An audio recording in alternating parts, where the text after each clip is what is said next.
The International Atomic Energy Agency's (IAEA) findings on Thursday that Iran has tried to hide its nuclear ambitions, and Tehran's vow to build new uranium enrichment facilities as a result, have given Israel additional pretext for an attack against its longtime nemesis.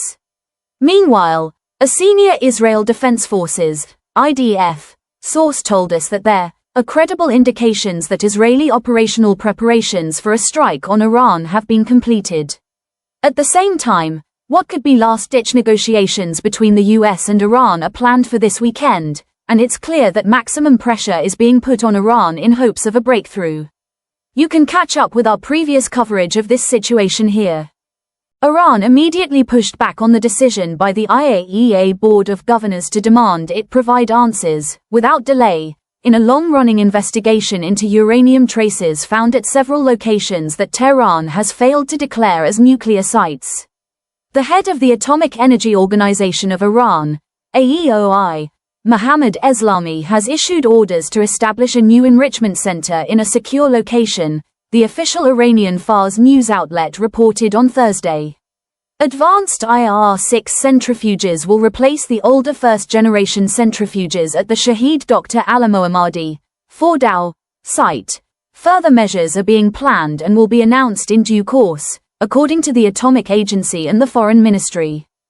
Iran's announcement about the enrichment sites comes as the Trump administration is working to freeze Iran's nuclear capabilities, and indications are increasing that Israel will attempt to strike at the heart of the country's nuclear program. US President Donald Trump said he has vowed that Iran will not, under any circumstances, obtain nuclear weapons.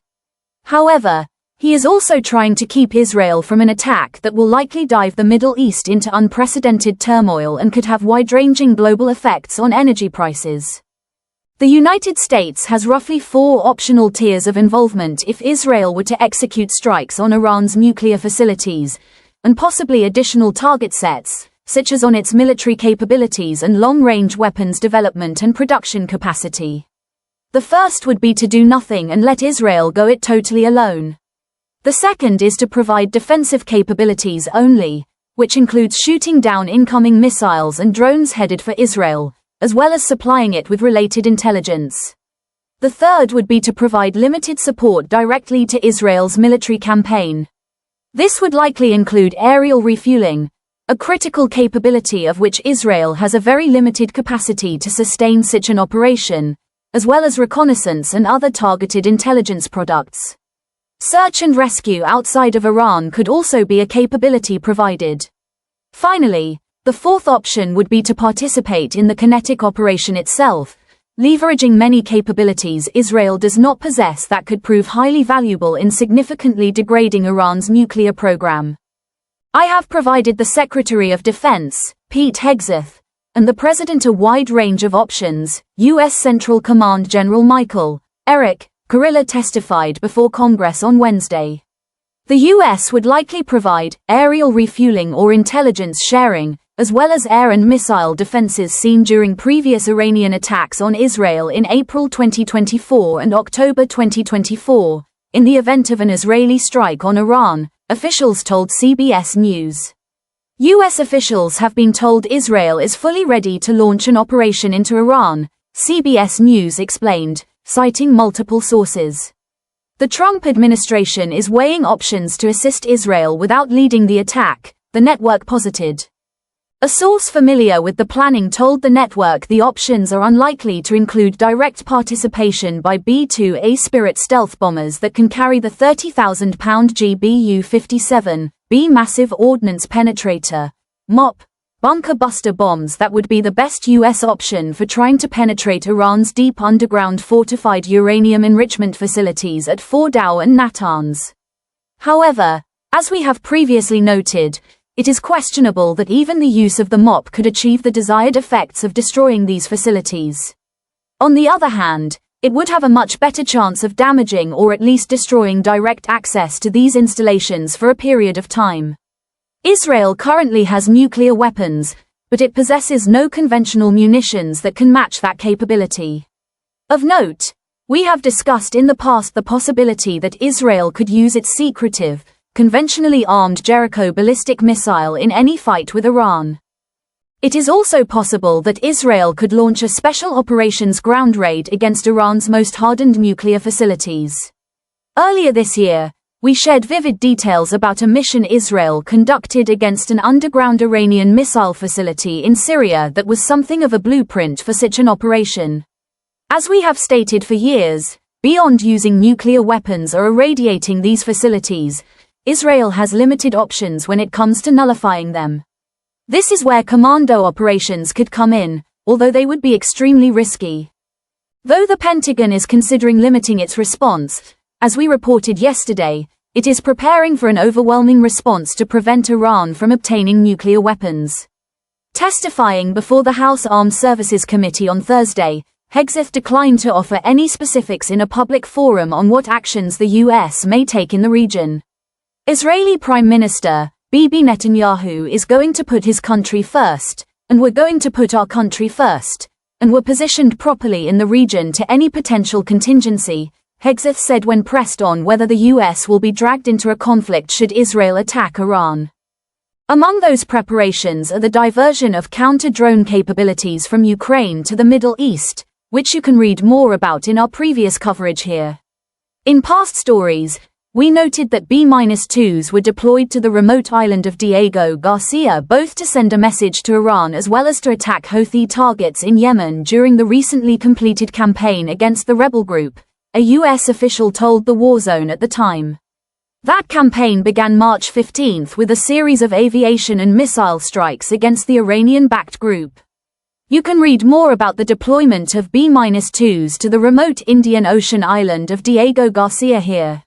While the spirits are gone, B-52H bombers, as well as F-15E Strike Eagles, remain on that island even though the US and Yemen have agreed to a ceasefire, another indication that the US is getting ready for a potential conflict in Iran. There are many other US capabilities, including fighter squadrons and air defense units, that have been deployed to the region to beef up America's presence and to provide additional force protection and kinetic options, if needed. An Israeli attack is not a certainty, the senior IDF source told us, speaking on the condition of anonymity to discuss operational planning. He was quick to point out that his assessment is not based on classified information, but rather consultation with Israeli military experts and journalists. He estimated that as of today, there is around 60% likelihood of some form of strike, limited or targeted, within the next few weeks, and 40% chance that the current posture remains part of a high-stakes deterrence game. Of course, this could shift rapidly based on new intelligence, diplomatic developments, or domestic political changes in either Israel or the US, he added. Furthermore, a critical factor increasing the volatility of the current situation is the mutual risk of miscalculation. From an analytical standpoint, the probability of an Israeli strike on Iran in the near term appears to be higher than usual, though still not a certainty, the source further explained. On the Iranian side, there is a real danger they may underestimate Israel's willingness, or immediate need, to act, the source posited. Tehran may assess recent Israeli threats as political posturing tied to Netanyahu's domestic agenda, rather than genuine operational intent.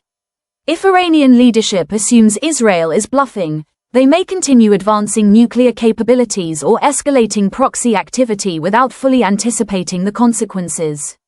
This miscalculation could inadvertently trigger a severe Israeli response. For Israel, the calculus may lean toward preventive action, driven not only by intelligence on Iran's capabilities but also by uncertainty about Iran's intentions, he continued.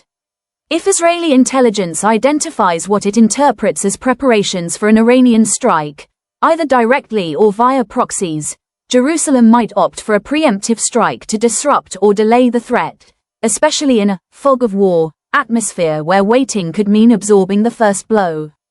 Amid the threats, the Commander-in-Chief of the Islamic Revolutionary Guards Corps, IRGC, said Iran is prepared to defend itself and issued a warning to the US and Israel.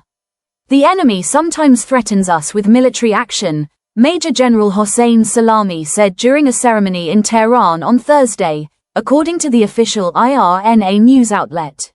"We have always warned the enemy against making any miscalculation." He added that the Iranian armed forces have been ready for war at any level for years, IRNA reported. Iranian officials have warned that any act of aggression against the country will trigger a swift and forceful retaliation, with American interests and military bases in the region identified as potential targets, IRNA added. On Wednesday, Iranian Defense Minister Brigadier General Aziz Nasirzadeh claimed that Tehran has successfully tested a missile with a warhead weighing 2 tons, according to Fars. Iranian officials have repeatedly stressed that the country will not hesitate to enhance its military capacities, including its missile and drone power, which are entirely meant for defense, and that Iran's defense capacities will never be subject to negotiation, the publication noted. Meanwhile, Axios is reporting that White House envoy Steve Witkoff privately warned top Senate Republicans last week that Iran could unleash a mass casualty response if Israel bombs their nuclear facilities, according to a U.S. official and a source with direct knowledge. The U.S. is concerned Israel's air defenses would not be able to handle an Iranian response involving hundreds of missiles, the sources said, Axios explained. Such an attack, Witkoff told the group, could cause massive casualties and damage. Trump on Thursday hinted that open conflict may be near. "Well, I don't want to say imminent, but it looks like it's something that could very well happen," he said in response to a reporter's question, according to the White House press pool. "Look, it's very simple, not complicated. Iran cannot have a nuclear weapon. Other than that, I want them to be successful. We'll help them be successful. We'll trade with them. We'll do whatever is necessary." These developments have prompted warnings to U.S. personnel in the region. Due to the increased regional tensions, U.S. government employees and their family members are restricted from travel outside the Greater Tel Aviv, including Herzliya, Netanya, and even Yehuda, Jerusalem, and Beersheba areas until further notice, the embassy stated on its website. Transit between these 3 areas, including to and from Ben Gurion Airport, is authorized. Transients route 1 to and from Allenby Bridge is also permitted. That move follows warnings the State Department and U.S. Central Command issued on Wednesday to U.S. personnel within striking distance of Iran due to the increasing tensions.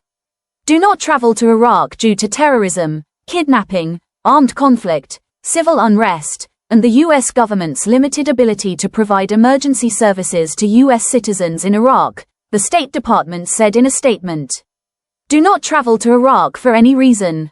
The safety and security of our service members and their families remains our highest priority, and U.S. Central Command, CENTCOM, is monitoring the developing tension in the Middle East, a U.S. defense official told the War Zone Wednesday afternoon.